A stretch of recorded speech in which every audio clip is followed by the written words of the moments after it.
Good afternoon, and thanks for joining me as we discuss the Bermuda 100 campaign here in Chesterfield County. As you remember, we talked about Grant's grand strategy to have coordinated effort against the Confederacy throughout the South to constrict its war fighting and war material production capacity, and finally break the back of the Confederacy to bring an end to the war after 3 years.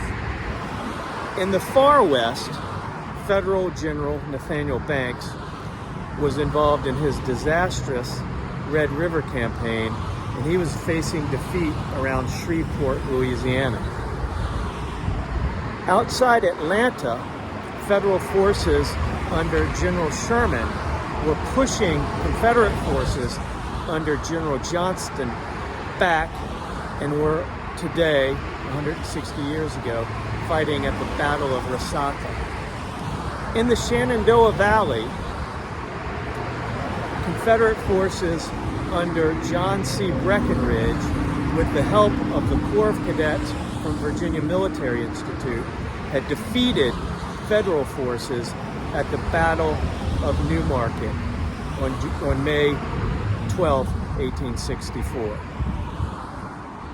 In what became known as the Overland Campaign, Federal forces and the Army of the Potomac had fought Confederate forces, the Army of Northern Virginia, under General Lee, at the Battle of Spotsylvania.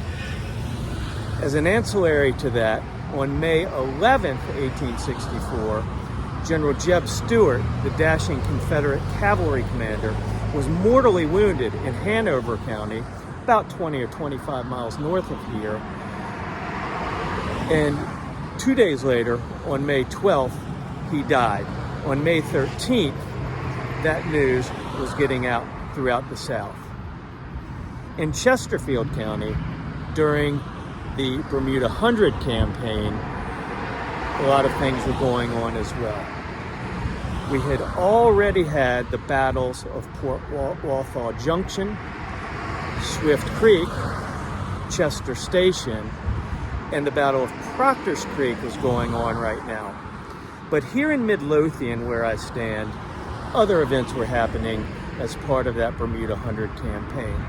Now I'm standing on Midlothian Turnpike, and you can no doubt see the cars and hear the cars going by me.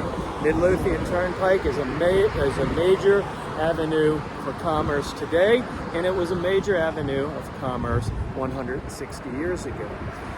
I am facing west. The Chesterfield-Powhatan line is about 6 miles behind the camera. The capital of the Confederacy, Richmond, and its state capitol building are about 13 miles to the east behind me. To the south, about a quarter mile, are coal mines. These are coal mines that have been continually mined since before the United States became the United States, and were a major source of energy for the Confederate forces. The Army of the James, under Ben Butler, dispatched cavalry under Union General Crouch to cause maximum mayhem and maximum destruction. They left the area where the Union Army of the James was headquartered, around Point of Rocks, Chesterfield, came up what is now Route 10 into Chesterfield Courthouse, released all the prisoners in the jail there to cause any damage that they might do, and then proceeded to go throughout Chesterfield County, Powhatan, and the other surrounding counties to tear up telegraph poles, to tear up any stores, to tear up railroad tracks, and any other lines of communication or commerce or transportation possible.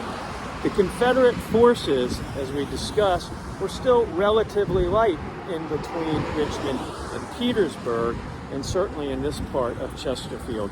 So Confederate cavalry, although it was chasing Union cavalry, really was not able to stop anything that they were able to do.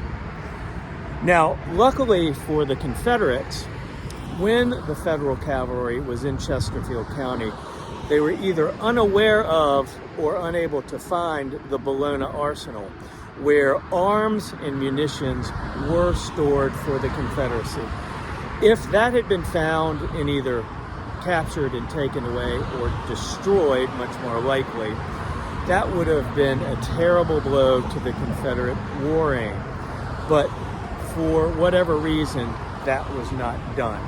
Most likely, the Federals were unaware of that arsenal at that time. Now, the Federals came here on May 13th, 1864, into the small town of Midlothian, which is in Chesterfield County. Now, they had every intent to destroy any coal mining operations, but an order was given to set fire to the coal mines. Now, a federal major, Major Witherell of the 11th Pennsylvania Cavalry, rescinded that order. He was a Pennsylvania man, and pre-war, he was a coal engineer. He was a coal professional. Now, that is something that I certainly am not. But when he heard that the order had been to light the coal mines on fire, he rescinded that order, knowing that if they were lit on fire, those coal mines would essentially burn, and I would dare say they would still be burning.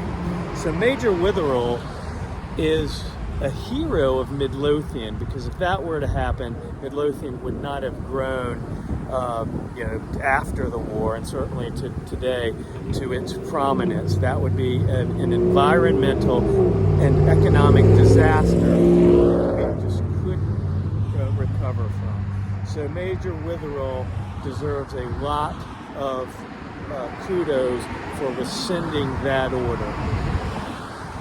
Now, once they left here, they were able to destroy much of the coal mining operations, again, destroying other items of communication and transportation and commerce. They, after 3 days, went back and joined with the Army of the James in Bermuda 100 to continue that prong of Grant's grand strategy to destroy the Confederacy.